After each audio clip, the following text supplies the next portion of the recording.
The early 2000s introduced us to what is arguably the best gaming generation of all time.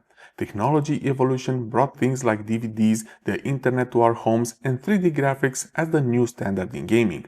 And three consoles were there to set the standards for the future: the PlayStation 2, the Gamecube, and for the very first time in history, the Xbox. No microtransactions, no unfinished release games, and graphics that even to today's standards were pretty amazing. The PS2 to this day is still the best-selling console in history. Sony just confirmed that the total number of sales surpassed 160 million units, which is absolutely astounding. The PS2 was unstoppable. It played DVDs, making it also a family entertainment system not only for gaming. It had backwards compatibility with the original PlayStation and a library of more than 4,000 games. Amazing titles like Metal Gear Solid 2, Final Fantasy X or the God of War paved the road for the future success that was waiting for Sony. But Sony's future success has a lot to do with an important release from their future rival Microsoft with the Xbox. The first gaming console made by the giant US tech company made it clear that gaming is no longer a small niche. Gaming is global, and the Xbox introduced us to an important feature at the time, and that is online gaming.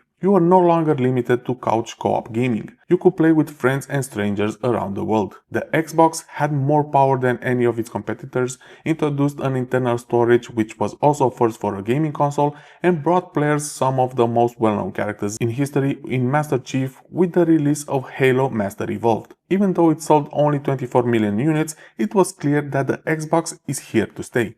And who could forget the iconic startup screen of the Gamecube? This box-shaped design having a back handle for portability and mini discs making the transition from the classic cartridges for the very first time for a Nintendo console, the Gamecube was a turning point for Nintendo. Selling only 22 million units worldwide, the Gamecube could have been the endgame, but in the end the risk paid off as Nintendo continued to be true to their beliefs and continued on the same road with releasing fun, quirky games, separating itself from the powerhouse AAA games. For Nintendo, games had to be fun and for the whole family. And while it might have been a failure at the time, the GameCube is currently one of the most iconic consoles that Nintendo ever made. Each console brought something unique, fueling debates and shaping the future of gaming. Whether you were Team Sony, Microsoft or Nintendo, this was an era we'll never forget.